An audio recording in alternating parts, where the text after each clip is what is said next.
Hello बच्चों, कैसे हैं आप लोग। ज्ञान की नगरी काशी से मेट जी का प्रणाम। तो बच्चों, मेरा नाम है रविकांत दुबे। तो हम लोग बच्चों आगे बढ़ने जा रहे हैं बायो में। हम लोगों ने मेरे किंगडम फंजाई को कंप्लीट कर लिया था। अब हम लोग आगे बढ़ने जा रहे हैं वायरस वायरड लाइकेंस में। आपका बायोलॉजिकल क्लासिफिकेशन का नेक्स्ट टॉपिक है वायरस वायरड लाइकेंस एंड प्रियॉन्स। तो बात आती है वायरसेस क्या होते हैं। तो पहले बात बोला जाए तो virus is a cellular organism. A cellular organism का मतलब है वो ऑर्गेनिज्म जो इसके पास कंप्लीट सेल ना हो, उसको ए सेलुलर ऑर्गेनिज्म बोलते हैं। बोले कंप्लीट सेल नहीं होने का मतलब क्या है। देखिए, कंप्लीट सेल उसको बोलेंगे जिसमें सेल बाउंड्री हो, साइटोप्लाज्म हो और न्यूक्लियस हो।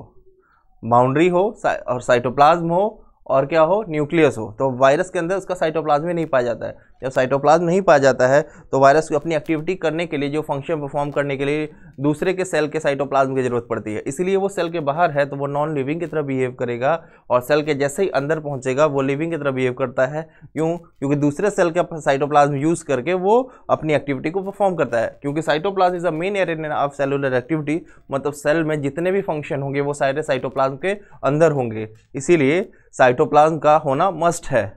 तो वायरस दूसरे के साइटोप्लाज्म को यूज करता है, यानी कि अगर वो कभी भी कोई काम करेगा मतलब एक्टिविटी परफॉर्म करेगा तो हमेशा दूसरे के बॉडी में जाएगा, तभी तो वो अपनी एक्टिविटी परफॉर्म करेगा। इसलिए वायरस को बोलते हैं ऑब्लिगेट पैरासाइट। ऑब्लिगेट पैरासाइट होने का मतलब सिर्फ पैरासिटिक फॉर्म में ही रह सकता है और किसी फॉर्म में एग्जिस्ट नहीं करेगा। या तो बाहर नॉन लिविंग की तरह पड़ा रहेगा या तो बॉडी में जाएगा किसी दूसरे के, तभी वो अपनी एक्टिविटी को परफॉर्म करेगा। इसलिए वायरसेस आर ऑब्लिगेट पैरासाइट। तो बात आती है वायरस जब ऑब्लिगेट पैरासाइट है तो इसका जेनेटिक मटेरियल क्या है, इसका सेल का स्ट्रक्चर क्या होता है, कैसा दिखता है, इन सब की बात कर लेते हैं। तो देखिए, वायरस में का जो जेनेटिक मटेरियल है या तो वो आरएनए है वो या तो डीएनए है। Single stranded RNA, double stranded DNA, या कभी कभी देखा गया है डबल स्ट्रैंडेड आरएनए भी मिलते हैं। लेकिन कभी हमें एक बात को नोटिस किया गया, कभी भी किसी वायरस में दो आरएनए और डीएनए दोनों एक साथ नहीं दिखेंगे। ध्यान रखेंगे, वायरस के अंदर आरएनए डीएनए दोनों साथ कभी नहीं दिखते हैं। तो 5 किंगडम क्लासिफिकेशन जब विटेकर कर रहे थे तो उन्होंने वायरस को देखा, वायराइड्स को देखा, प्रेयॉन्स को देखा, लाइगेंस को देखा। इनकी एक्टिविटी और फंक्शन के बेसिस पे इनको वो क्लियर नहीं हो पाया किस किंगडम में रखा जाए। इसलिए 5 किंगडम क्लासिफिकेशन का हम ड्रॉबैक की भी कहते हैं कि virus, viroids, prions and lichens are the drawback of 5 kingdom classification. जब ड्रॉबैक है तो उनको न रखने की रीज़न क्या है, वो ना वो इसको वायरस को लिविंग समझ पा रहे थे ना नॉन लिविंग समझ पा रहे थे, कंप्लीट सेल भी नहीं था। तो उस हिसाब से किस किंगडम में रखा जाए ये क्लियर नहीं हो पाया, इसलिए उन्होंने इसको छोड़ दिया कहाँ रखना है। और lichens is a symbiotic association between algae and fungi. Fungi और एल्गी दोनों साथ में रहते हैं, इसको हम लाइकेंस बोलते हैं। तो लाइकेंस को एल्गी में रखा जाए या फंजाई में रखा जाए, मतलब प्लांट किंगडम में रखा जाए या किंगडम फंजाई में रखा जाए, ये क्लियर नहीं हो पाया। इसलिए जो हमारे आर.एच. विटेकर जी थे उन्होंने इसको अपने 5 किंगडम क्लासिफिकेशन में कोई जगह नहीं दिया। तो ध्यान रखेंगे इसको।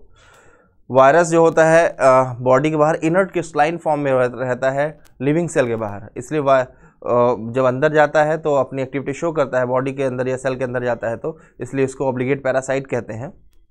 ठीक है। और जब भी किसी सेल को इन्फेक्ट करता है या किसी होस्ट को इन्फेक्ट करता है तो उसकी जो मशीनरी होती है, जो उसका काम करने का तरीका उस पर पूरा कंट्रोल कर लेता है और उसको अपने हिसाब से काम कराता है और फिर बाद में होस्ट को मार भी देता है। तो ध्यान रखेंगे। ये कुछ वायरसेस के आपके सामने इमेज है। आगे बढ़ते हम लोग। अब ये बड़ा इंपॉर्टेंट पार्ट है, यहाँ से एग्जाम में अभी बहुत क्वेश्चन आया हुआ है कि कौन से साइंटिस्ट ने किसकी पहले डिस्कवरी की, क्या बोला गया। ये बड़ा इंपॉर्टेंट पोर्शन रहा है, अक्सर यहाँ से क्वेश्चन आता रहा है। तो सबसे पहले लुईस पास्चर ने वायरस का नेम वायरस दिया। इसका मतलब था वेनम या पॉइजनस फ्लूइड। तो ध्यान रखेंगे, वायरस का नेम किसने दिया था? लुईस पास्चर ने। किस बेसिस पे? उन्होंने बोला कि ये पॉइजनस है या फिर इसको पॉइजनस फ्लूइड बोलेंगे या इसको वेनम बोलते हैं। इसी बेसिस पे इसका नाम क्या आया? वायरस। फिर उसको डिजो इवानोव्स्की 1892 में, ईयर भी याद रखेंगे और साइंटिस्ट का नाम भी याद रखेंगे, और उन्होंने देखा वायरस को डिस्कवर किया और उन्होंने ये ध्यान दिया कि जो टोबैको प्लांट है, टोबैको प्लांट में की लीफ में मोज़ैक डिजीज़ ये कॉज कर रहा है। तो अब उन्होंने फिर इसको जो और अच्छे से ऑब्जर्व किया तो उनको दिखा कि ये जो मोज़ैक डिजीज़ कॉज करने वाला ऑर्गेनिज्म है ये बैक्टीरिया से भी छोटा है। और ये उनको कैसे पता चला कि जब उन्होंने बैक्टीरिया फिल्टर पेपर होता है उससे पास कराया तो उससे भी वो पास हो गया। मतलब फिल्टर पोर्स इतने छोटे थे जिससे सिर्फ बैक्टीरिया ही पास कर सकते थे, मतलब अगर बैक्टीरिया केस से छोटा होगा वो भी पास कर सकता था, लेकिन जब उससे उन्होंने पास कराया तो वो उससे भी पास कर गया। मतलब उस पोर से बैक्टीरिया पास नहीं कर सकते थे, जो बैक्टीरिया से छोटे होते वो पास कर सकते थे।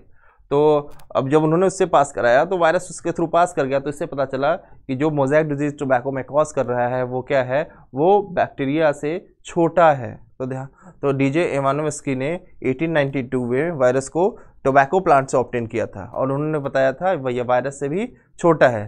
फिर उसके बाद में 1898 में एक साइंटिस्ट आए थे एम.डब्ल्यू. बेजरेनिक। एम.डब्ल्यू. बेजरेनिक, देखिए इमेज ये सारे साइंटिस्ट का यहाँ दिया हुआ है। एम.डब्ल्यू. बेजरेनिक, उन्होंने क्या बताया, उन्होंने टोबैको प्लांट से वो जो मोज़ेक डिजीज करने वाले ऑर्गेनिज्म थे उनको निकाला और उनको निकाल के फ्लूइड में मिला के और उन्होंने दूसरे प्लांट के ऊपर छिड़का। जब उन्होंने दूसरे प्लांट के ऊपर छिड़का तो वो वायरस उस प्लांट पे भी गए और उस प्लांट पे गए तो उन्होंने देखा कि उस पर भी इन्फेक्शन हो गया है। उन्होंने टोबैको प्लांट से निकाला और ऑप्टेन फ्लूइड जैसा निकाला, या फिर प्लांट को ग्राइंड करके फ्लूइड जैसा निकाला, या फिर उस फ्लूइड मिला के उसके दूसरे प्लांट के ऊपर छिड़क दिया या दूसरे प्लांट के ऊपर फेंका, तो उन्होंने देखा कि दूसरे प्लांट भी इन्फेक्टेड हो जा रहा है। इसीलिए उन्होंने इसका नाम दिया इन्फेक्शियस लिविंग फ्लूइड, या फिर उन्होंने उसको अपने लैंग्वेज में बोला था जो बड़ा फेमस है और कई बार आपके एग्जाम में आया है, कॉन्टेजियम वाइवम फ्लूइडम। तो ध्यान दीजिएगा, कई बार आपके एग्जाम में आया कि contagium vivum fluidum given by तो एम.डब्ल्यू. बेजरेनिक, जो कि 1898 में दिया था और इवानोव्स्की ने 1892 में वायरस के बारे में बताया था। ध्यान रखेंगे, ईयर याद रखना बहुत ज़रूरी है। तो कॉन्टेजियम वाइवम फ्लूइडम का मतलब क्या हो गया, इन्फेक्शियस लिविंग फ्लूइड। उसके बाद आए 1935 में एक साइंटिस्ट है जिनका नाम था W.M. स्टैनले। W.M. स्टैनले ने वायरस को क्रिस्टल के फॉर्म में क्या किया, क्रिस्टलाइज किया। और उन्होंने क्रिस्टलाइज करके जब वायरस की स्टडी की तो उन्होंने देखा कि वायरस जो मोस्टली है प्रोटीन का बना हुआ है। तो ध्यान रखेंगे 1935 में W.M. स्टैनले ने वायरस को क्रिस्टलाइज किया और क्रिस्टलाइज करके जब उन्होंने इसके स्ट्रक्चर की स्टडी की तो उनको पता चला कि वायरस मोस्टली प्रोटीन का बना हुआ है। तो इसको ध्यान रखेंगे, और ये आपके सामने साइंटिस्ट हैं और ये उनके बारे में दिया गया है, आप इसको देख के नोट कर लीजिएगा, बना लीजिएगा, ठीक है। और ये बहुत इंपॉर्टेंट आपके एग्जाम में कई बार आया हुआ है, अगर 10 साल में कम से कम 5-6 क्वेश्चन यहाँ से आए हुए हैं तो आप इसको ध्यान रखेंगे, ठीक है। चलिए आगे बढ़ते हैं।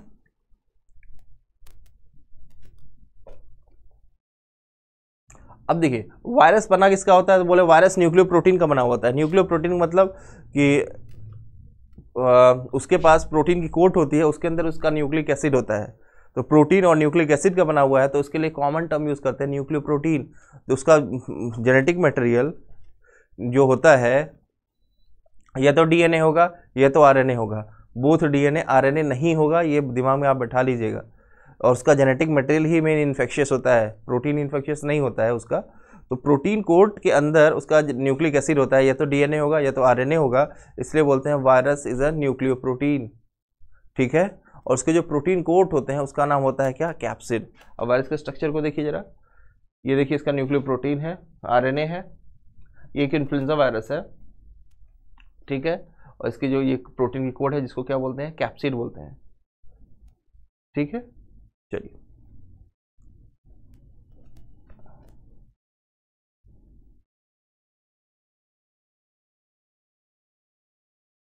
अब देखा एक और बात, जब वायरस के बारे में और स्टडी किया गया तो क्या देखा गया, जनरली जो वायरस प्लांट को इन्फेक्ट करते हैं, जनरली जो प्लांट को इन्फेक्ट करते हैं उसके पास सिंगल स्टैंडर्ड आरएनए होता है, और जनरली जो एनिमल को इन्फेक्ट करते हैं वायरस उसके पास डबल स्टैंडर्ड डीएनए होता है। तो ध्यान रखेंगे जो वायरस के अंदर double standard DNA, double standard RNA, single standard RNA, single standard DNA, ये सारे मिलते हैं।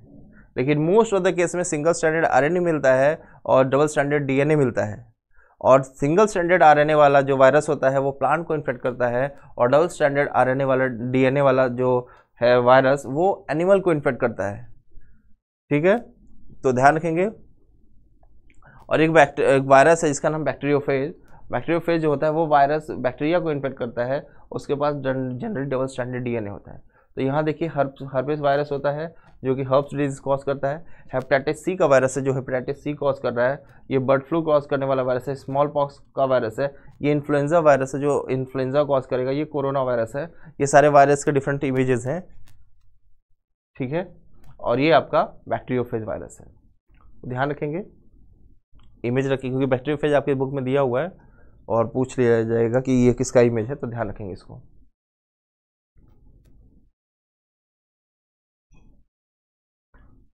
अब देखिए, जो वायरस का भी हम लोग बात किया था, जो प्रोटीन कोट होता है उसको कैप्सिड बोलते हैं, और वो स्मॉल छोटे छोटे सब यूनिट का मिलकर बना हुआ होता है, इसको क्या बोलते हैं, कैप्सोमियर। तो बोलेंगे कि कैप्सिड किसका बना हुआ है, तो बोलेंगे छोटे स्मॉल सब यूनिट का बना हुआ है, इसको बोलते हैं कैप्सोमियर। इस फिगर में देखिए, इस फिगर में देखिए, छोटे छोटे जो बॉल लाइक स्ट्रक्चर आपको दिख रहे हैं उसको कैप्सोमियर मिल दिए, और पूरे जो बॉल लाइक स्ट्रक्चर मिलकर एक पूरा आउटर कवरिंग बना रहा है इसको बोल दिए क्या, कैप्सोमियर। तो कैप्सिड मिलकर के क्या बनाया, कैप्सोमियर। और ये कैप्सिड कैप्सोमियर बना किस चीज़ का है, तो बोलेंगे ये प्रोटीन का बना हुआ है, और इसका स्ट्रक्चर हेलिकल भी हो सकता है, ये देखिए आपके, और पॉलीहेड्रल फॉर्म में, पॉलीहेड्रल है, हेलिकल फॉर्म में है, ये डिफरेंट ज्योमेट्रिक फॉर्म में भी पाए जाते हैं, तो ध्यान रखेंगे इसको। और इसी कैप्सिड के अंदर आपका क्या होते हैं, न्यूक्लिक एसिड प्रेजेंट होता है, ठीक है।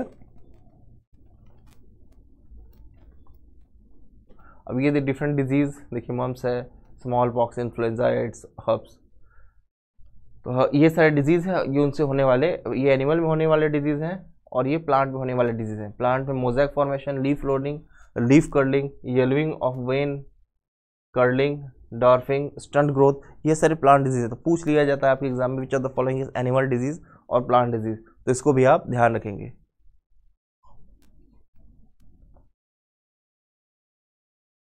ये देखिए, ये आपका टोबैको मोज़ेक वायरस है, ये आपका कैप्सिड है, और ये छोटे छोटे आउटग्रोथ निकल रहे हैं, उसको हम कैप्सोमियर बोल देंगे, ये आपका आरएनए है। और ये आपका बैक्टीरियोफेज है, इसका हेड है, ये कॉलर है, और ये शीथ है, और ये टेल लाइक फाइबर है। तो आपको ये फिगर लेबलिंग के लिए आ सकता है, तो इस इमेज को ध्यान रखेंगे, आपके एनसीईआरटी का इमेज है। ये देखिए, बैक्टीरियोफेज का माइक्रोस्कोपिक स्ट्रक्चर है, ये इन्फ्लुएंजा वायरस का माइक्रोस्कोपिक स्ट्रक्चर है, ये एडिनो वायरस का है, एडिनो वायरस जो आपके एलर्जी कॉज करता है, ठीक है। ये टोबैको वायरस है, ध्यान रखेंगे।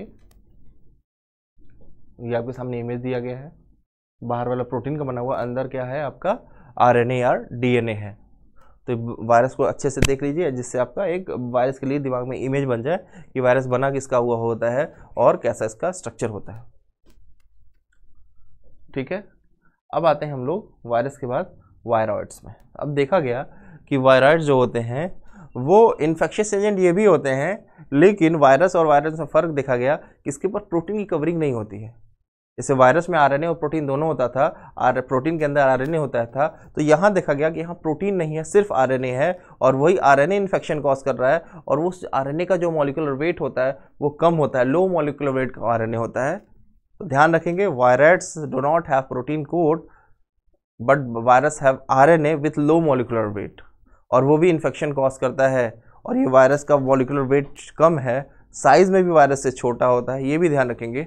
जिसकी डिस्कवरी टीओ डाइनर ने 1971 में किया था, तो ध्यान रखेंगे टीओ डाइनर ने 1971 में इन्फेक्शियस आरएनए की डिस्कवरी की थी, जो कि मॉलिक्यूलर वेट में भी आरएनए के वायरस से कम होता था, जिसको उन्होंने नाम दिया वायरॉइड्स। और वो जो वायरस था आमतौर पे पोटैटो में स्पिंडल ट्यूबर डिजीज कॉज करता था। जो पोटैटो नॉर्मल स्फेरिकल शेप का होता था, अब वो पोटैटो स्पिंडल शेप का होने लगता था, किसके कारण, वायरस के कारण। ये वायरस का माइक्रोस्कोपिक स्ट्रक्चर है, ये टीओडाइनर है, और ये पोटैटो है spindle tuber disease. Spindle shape का पोटैटो हो जाता था, उसको बोलते थे स्पिंडल ट्यूबर डिजीज, ठीक है। अब ये नोट कर लेंगे आप लोग।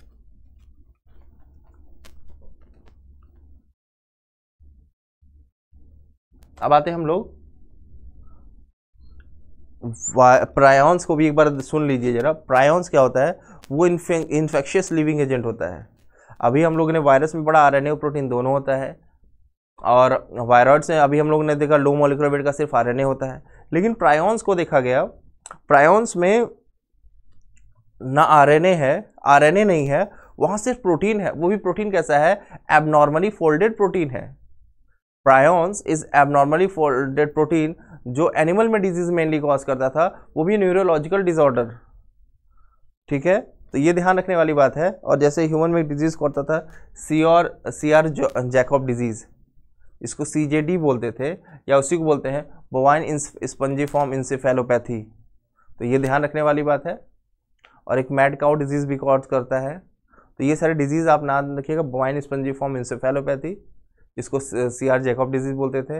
एक मैड काउ डिजीज़ है जो कि काउ में होता था। तो न्यूरोलॉजिकल डिजीज़ है तो ब्रेन में इन्फेक्ट करेगा। और ये ध्यान रखेंगे प्रायॉन्स मेनली आपका जो प्लांट में नहीं एनिमल में डिजीज़ कॉज करता था, और वो भी न्यूरोलॉजिकल डिसऑर्डर, ध्यान रखने वाली बात है। तो ब्रेन में डिसऑर्डर कॉज करेगा तो सिर्फ एनिमल में ही होगा ऐसा, तो इसको आप ध्यान रखेंगे।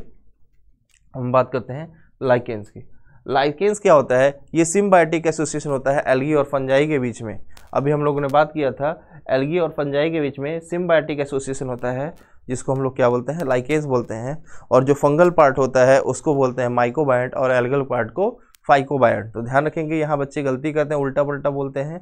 यहाँ फाइकोबायंट फंजाई बोल देंगे, माइकोबायंट एल्गी बोल देंगे। नहीं, mycology is study of fungi. Myco word term use करते हैं किसके लिए? फंजाई के लिए। तो माइको पॉइंट यूज़ करेंगे फंगल कंपोनेंट, और एल्गल कंपोनेंट के लिए फाइकोबायंट यूज़ करेंगे।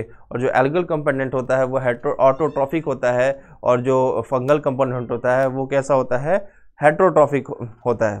हेट्रोट्रॉफिक कहने का मतलब सेप्रोफिटिक नेचर का, ठीक है, या फिर पैरासिटिक फॉर्म। लेकिन यहाँ सिम्बायोटिक एसोसिएशन जो करता है फंजाई होते हुए भी, हम लोगों ने बात किया था कि फंजाई सिम्बायोटिक एसोसिएशन में रहता है। हेट्रोट्रॉफिक होने का मतलब एल्गल कंपोनेंट जो है, प्लांट वाला कंपोनेंट या एल्गी वाला कंपोनेंट फूड बनाता है और ये फूड को कंज्यूम करता है, कंज्यूमर है, तो हेट्रोट्रॉफिक नेचर का हो जाता है। तो ये आपके सामने क्या है? लाइकेंस की इमेज है, ठीक है। तो लाइकेंस क्या हो गया?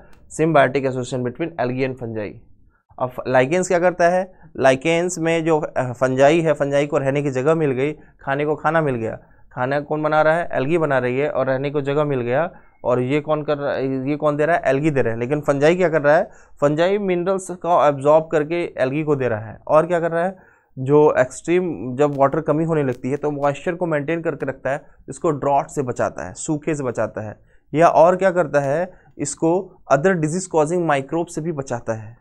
कौन? फंजाई। किसको? एल्गी को। तो दोनों एक दूसरे को फायदा पहुंचा रहे हैं। तो यहाँ पे क्या हो गया? सिम्बायोटिक एसोसिएशन हो गया किसके बीच में? एल्गी और फंजाई के लिए। तो दोनों के सिम्बायोटिक एसोसिएशन क्या बोलेंगे हम लोग? लाइकेंस बोलेंगे, ठीक है। तो वही यहाँ पे लिखा गया है, एल्गी फूड प्रिपेयर करती है फंजाई को, और वो रहने की जगह देती है, और वो मिनरल एब्जॉर्ब करता है और वाटर एब्जॉर्ब करके अपने पार्टनर को देता है। पार्टनर मतलब एल्गी को देता है।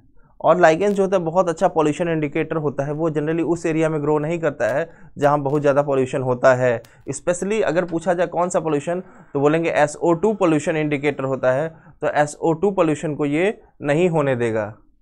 तो ध्यान रखेंगे, जो लाइकेंस होता है बहुत अच्छा पॉल्यूशन इंडिकेटर होता है, ठीक है। तो ये आपको देखिए, ये फंगल हाइफी है, ये एल्गल सेल्स है, और दोनों साथ मिलके रह रहे हैं, तो इसी क्या बोल दिए? लाइकेंस बोल दिए, ठीक है। चलिए,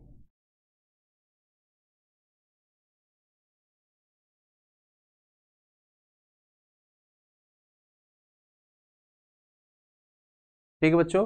तो यह इस तरह से ये चैप्टर कंप्लीट हुआ। अब हम लोग मिलते हैं नेक्स्ट क्लास में, ठीक है। थैंक यू बच्चों।